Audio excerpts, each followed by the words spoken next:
Hey everyone, welcome to Gossipify. कुछ दिन पहले कियारा आडवाणी को काफ़ी टाइम के बाद पब्लिक में स्पॉट किया गया और ऑनेस्टली ये मोमेंट काफ़ी लोगों के लिए सरप्राइजिंग था। जुलाई में अपनी बेबी गर्ल को बर्थ देने के बाद ये पहली बार था जब कियारा पेपराजी के सामने आई और उनके साथ थोड़ा कैजुअली इंटरैक्ट करती नज़र आई। वो सिर्फ स्माइल ही नहीं कर रही थी बल्कि थोड़े प्रोजेक्ट्स के और फ्यूचर प्लान्स के बारे में डिस्कस भी कर रही थी।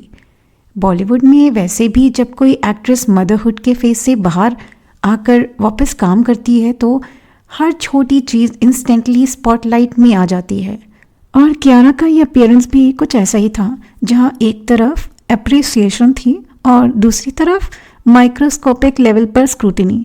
बॉलीवुड का एक अनरिटन रूल है जो सब जानते हैं पर ओपनली कोई एक्सेप्ट नहीं करता। पोस्टपार्टम वेट लॉस यहाँ एक बड़ा डिस्कशन बन जाता है, चाहे दीपिका पादुकोण हो या आलिया भट्ट या अब कियारा आडवाणी हो।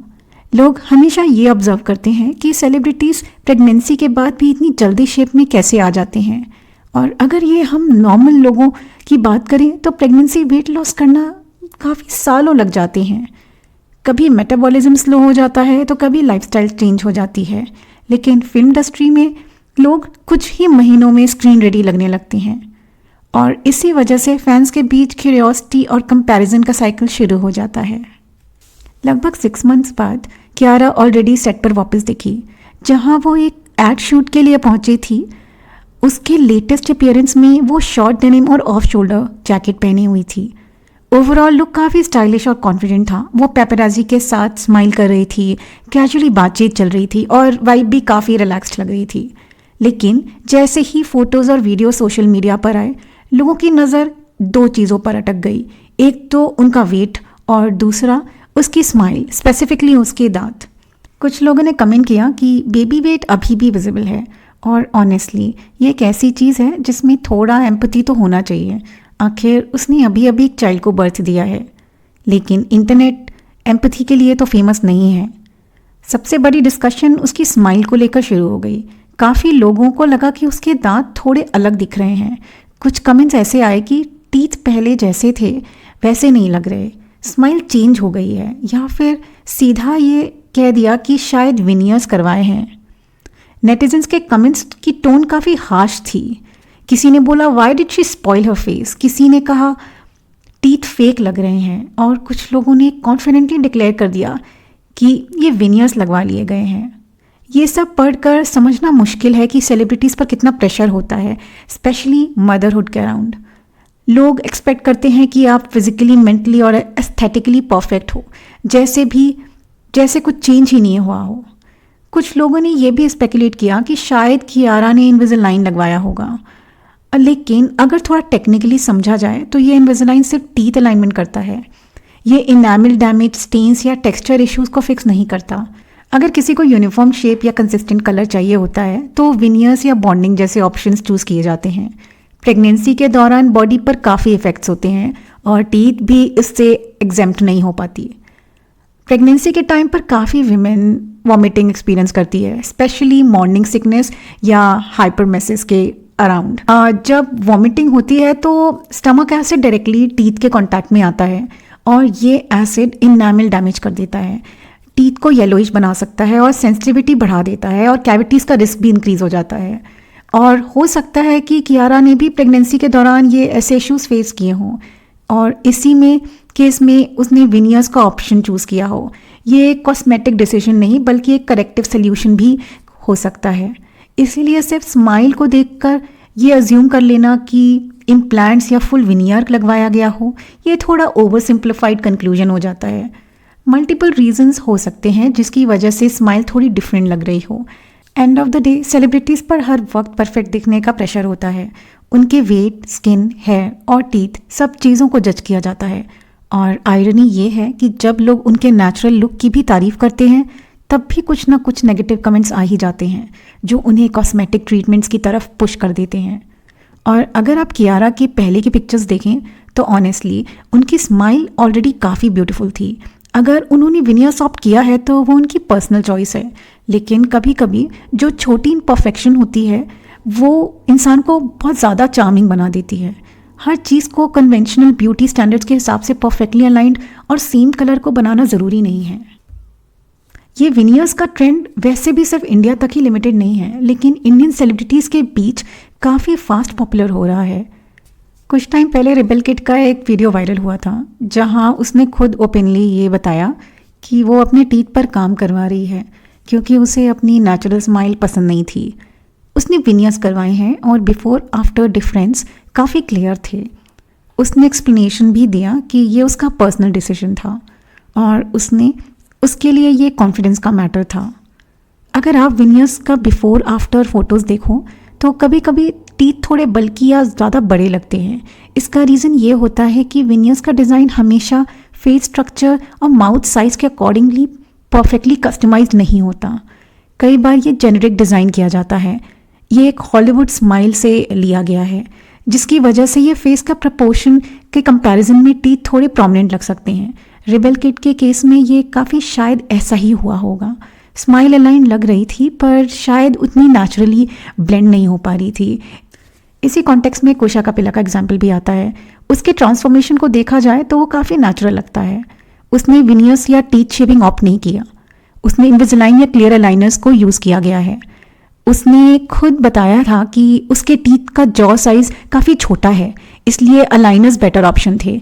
इनविजिलाइन एक नॉन एग्रेसिव मेथड है जो ब्रेसेस की तरह काम करता है, सिर्फ अलाइनमेंट के लिए। ये विनियर्स जैसे परमानेंट ऑल्टरेशन नहीं करता, लेकिन हाँ थोड़ा एक्सपेंसिव ज़रूर होता है। वापस कियारा के केस पर आए तो कुछ टाइम पहले एक ब्यूटी ब्रांड के इवेंट में वो भी स्पॉट हुई थी। उस इवेंट का एक क्लिप वायरल हुआ था जिसमें लोगों ने उसके एक पर्टिकुलर टूथ को जूम करके हाईलाइट किया। लोगों ने नोटिस किया कि एक टूथ थोड़ा येलो या डिफरेंट लग रहा है। जब सेलिब्रिटीज़ को इतनी डिटेल में जज किया जाता है तो इनसिक्योरिटी आना नेचुरल है। उनका काम ही कैमरा के सामने रहना होता है और 24/7 ऑब्जर्वेशन में। इसलिए हो सकता है कि कियारा ने विनियर्स ऑप्ट किए हों, और अगर ऐसा हुआ है तो ये थोड़ा सैड लगता है क्योंकि अब स्माइल के अराउंड भी एक ब्यूटी स्टैंडर्ड बना दिया गया है। जैसे कि अगर टीथ प्योर वाइट या परफेक्टली अलाइन नहीं है तो स्माइल अच्छी नहीं है, जबकि रियलिटी में हर इंसान की स्माइल यूनिक होती है। कुछ लोगों के टीथ मिसअलाइंड होते हुए भी उनकी स्माइल बहुत वार्म और अट्रैक्टिव बनाती है।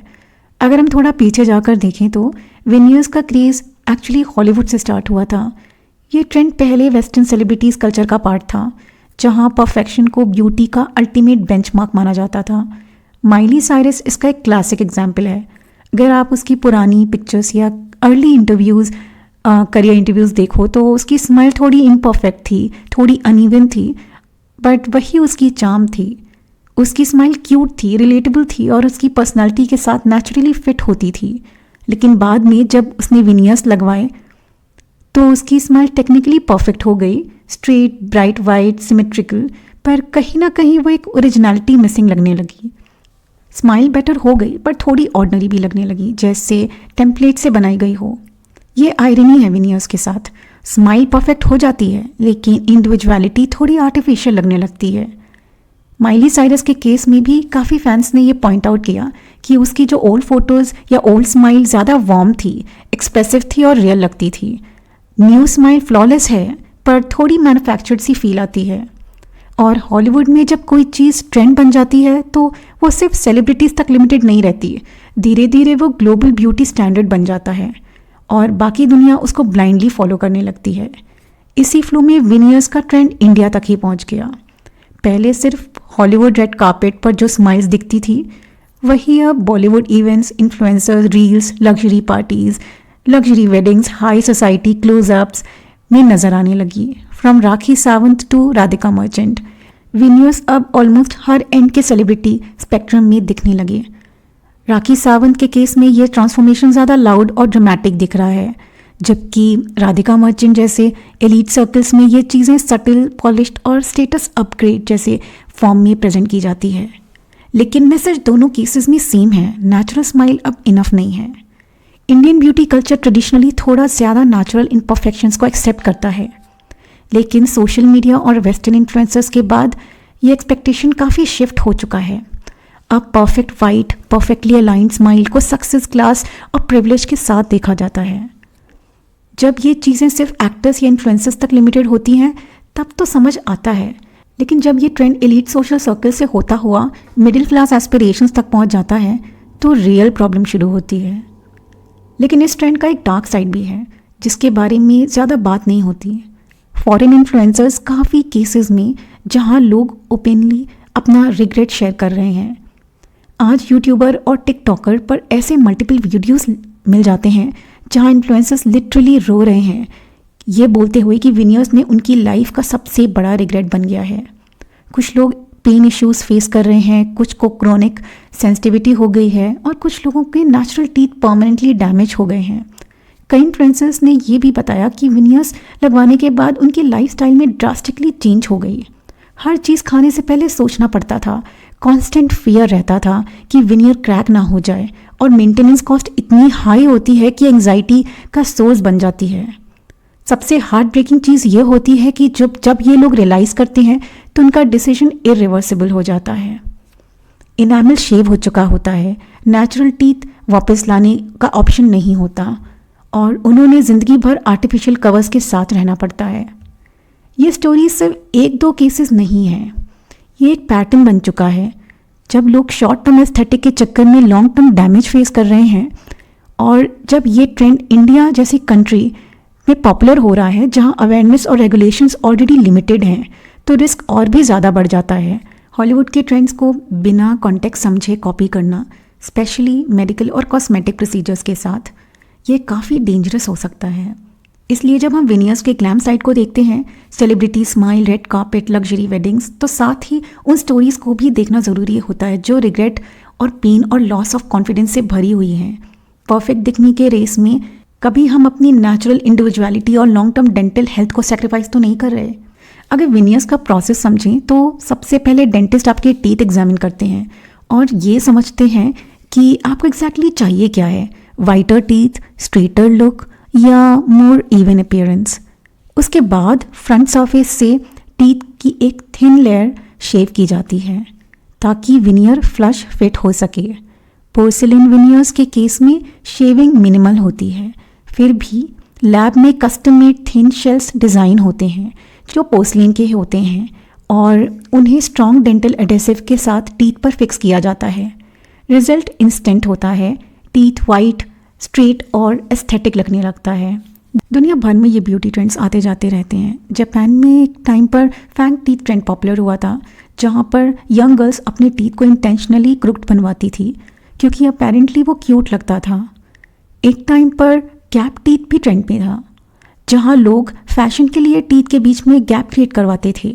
ट्रेंड कॉन्स्टेंटली चेंज होते रहते हैं। कियारा आडवाणी को देखें तो वो काफ़ी टाइम से इंडस्ट्री में है। इतने सालों तक उसने अपनी टीथ पर कुछ भी काम करवाने की ज़रूरत नहीं पड़ी और अब अचानक डिसीजन क्यों लिया गया ये हम नहीं जानते। हो सकता है पोस्टमार्टम हार्मोनल चेंजेस, इनसिक्योरिटी या कांस्टेंट कंपैरिजन का प्रेशर रीज़न हो। न्यू मदर्स ऑलरेडी काफ़ी इमोशनल और फिजिकल चेंजेस से गुजरती हैं। बॉलीवुड में मदर्स के लिए वापस काम पाना भी ईजी नहीं होता और उसके ऊपर ट्रोलिंग, कंपैरिजन और ब्यूटी स्टैंडर्ड्स का प्रेशर ऐड हो जाता है। थोड़ा कॉन्ट्रडिक्टरी भी है कि ये कन्वेंशनल ब्यूटी स्टैंडर्ड्स इसी इंडस्ट्री ने सेट किए हैं और फिर वही इंडस्ट्री उन्हें फॉलो करने के लिए जज भी करती है। एंड ऑफ द डे हर इंसान की स्माइल उसकी आइडेंटिटी का पार्ट होती है। नेचुरल स्माइल को एम्ब्रेस करना शायद सबसे बोल्ड चॉइस होती है और अकॉर्डिंग टू मी ब्रेसेस या नेचुरल वे से टीथ अलाइन करना is a better option rather than just going with the shortcuts like teeth shaving, enamel shaving और विनियर्स। आपका क्या पर्सपेक्टिव है इस पूरे इशू पर?